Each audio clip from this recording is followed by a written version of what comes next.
بسم الله الرحمن الرحيم. السلام عليكم ورحمة الله وبركاته.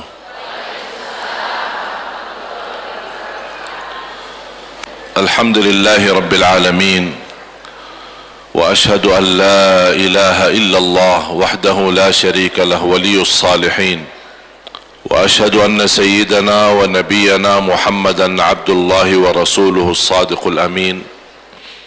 اللهم صل وسلم وبارك على سيدنا محمد وعلى آله وصحبه ومن تبعهم بإحسان إلى يوم الدين.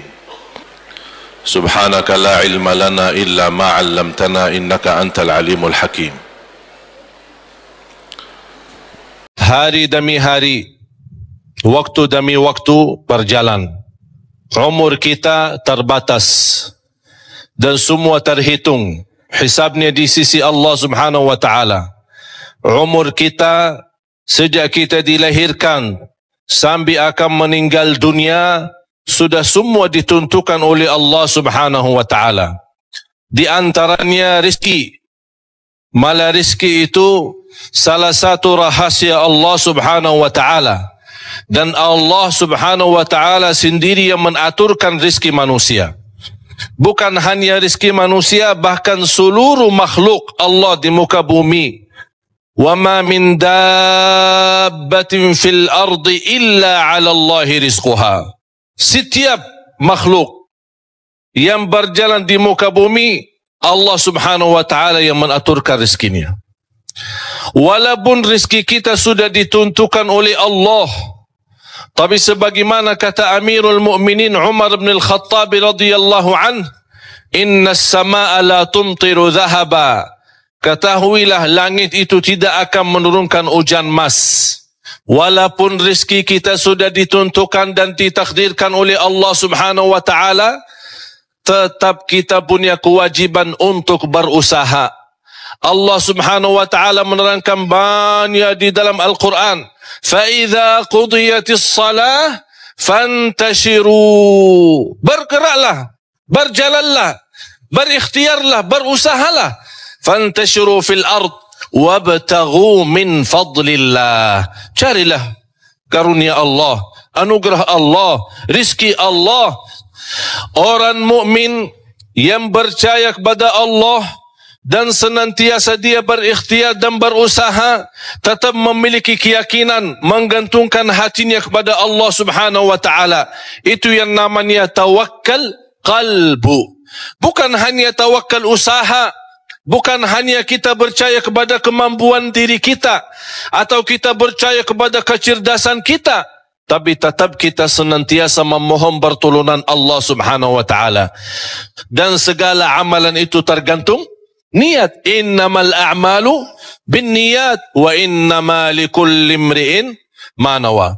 Kita punya amal, tapi sebelum kita beramal, sebelum kita berusaha, sebelum kita berikhtiar, tolong Bapak Ibu jangan lupa nawaitu. Saat kita mencari nafkah dan rezeki, nawaitunya untuk apa? Jadikan rezeki itu adalah jembatan yang membawa kita mendapatkan ridha Allah, jembatan membawa kita masuk surga Allah. Itulah nawaitu. Hal-hal kecil dengan nawaitu bisa menjadi besar di sisi Allah Subhanahu wa taala. Ada orang nawaitu, dia mencari nafkah dan rezeki, begitu dia mendapatkan rezekinya, dia nawaitu untuk memenuhi hak-haknya, kewajibannya terhadap istrinya, kewajiban terhadap anaknya. Sampai Rasul bersabda, sampai seorang suami suapin istrinya diberikan pahala sedekah. Coba bayangkan. Berarti nawaitu itu sangat berarti. Oleh kerana itu Bapak Ibu jangan tinggalkan nawaitu. Di mana anda berada, apa urusannya, mau kemana, tolong dihadirkan nawaitu. Karena dengan niat, disitulah akan kita sama-sama mendapatkan petunjuk Allah Subhanahu wa taala. Semoga senantiasa kita dalam ikhtiar dan usaha kita, selalu kita menambah keyakinan dan kepercayaan kita kepada Allah Subhanahu wa taala. Hari ini kita berusaha berikhtiar, menghadapi sedikit kesulitan dan kesusahan, jangan kita berkata, kenapa Allah tidak melancarkan rizki dan usaha saya? Tapi harus bertanya kepada diri kita, apa salah saya? Apa kekurangan saya? Barangkali kalau kita muhasabah diri, oh ternyata hari ini saya merasa susah rizki karena ketiduran salat subuh tadi. Saya merasa malam ini tidak lancar karena saya lupa baca Al-Quran. Saya hari ini merasa tidak baik karena saya ketinggalan salat malam. Inilah muhasabah diri.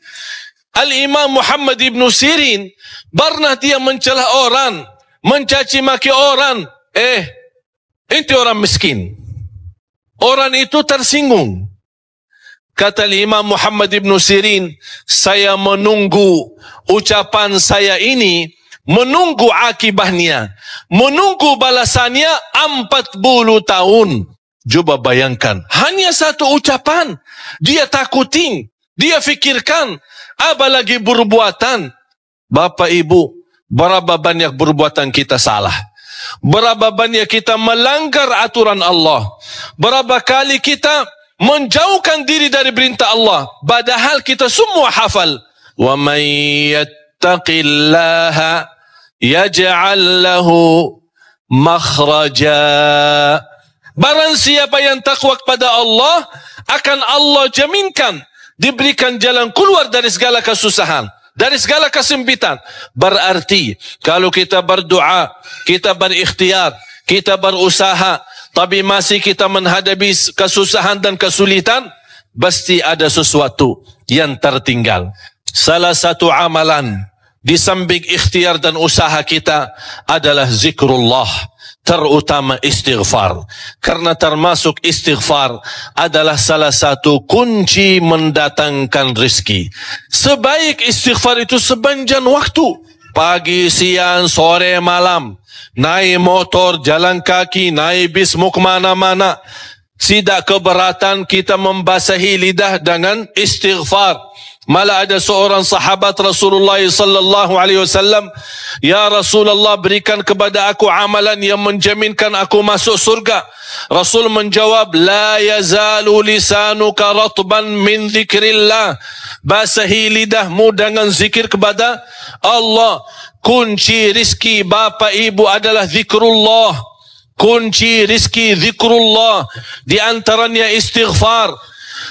Allah subhanahu wa ta'ala menjaminkan dalam Al-Quran di surat Nuh, فَقُلْتُ اسْتَغْفِرُوا رَبَّكُمْ إِنَّهُ كَانَ غَفَّارًا. Apa manfaatnya istighfar?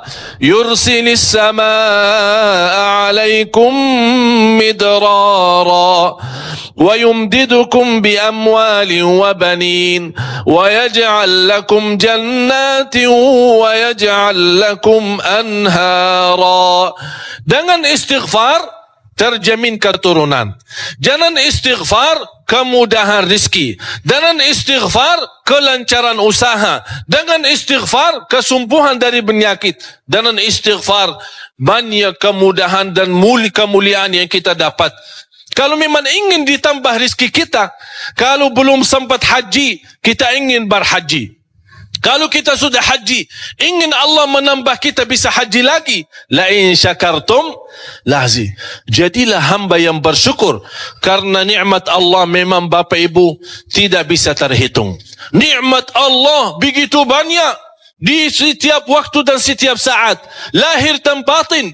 Wa in ta'uddu ni'matallahi la tuhsuha. Oleh karena itu, jangan anda menjadi orang-orang yang mengkufri nikmat, tapi jadilah senantiasa mensyukuri nikmat. InsyaAllah, dalam syukuri nikmat dan sabar menghadapi ujian dan cobaan, kita bisa menjadi hamba yang diridai Allah. Kalau Allah sudah rida kepada kita, insya-Allah segala amal ibadah kita akan diterima dan segala usaha dan ikhtiar kita akan dipermudahkan oleh Allah Subhanahu wa taala. Bapak Ibu, yang terakhir, tidak boleh kita lupa doa. Rasul kita sallallahu alaihi wasallam selalu berdoa kepada Allah Subhanahu wa taala. Padahal dia Rasul, terjamin pertolongan Allah. Senjata orang mukmin adalah doa, dan pintu langit bisa dibuka dengan doa. Dan doa itu kapan saja dan bisa sampai kepada Allah tanpa waktu dan tanpa batas. Selama kita masih berdoa kepada Allah, selama masih kita memohon kepada Allah, Allah akan senantiasa mendengar doa kita.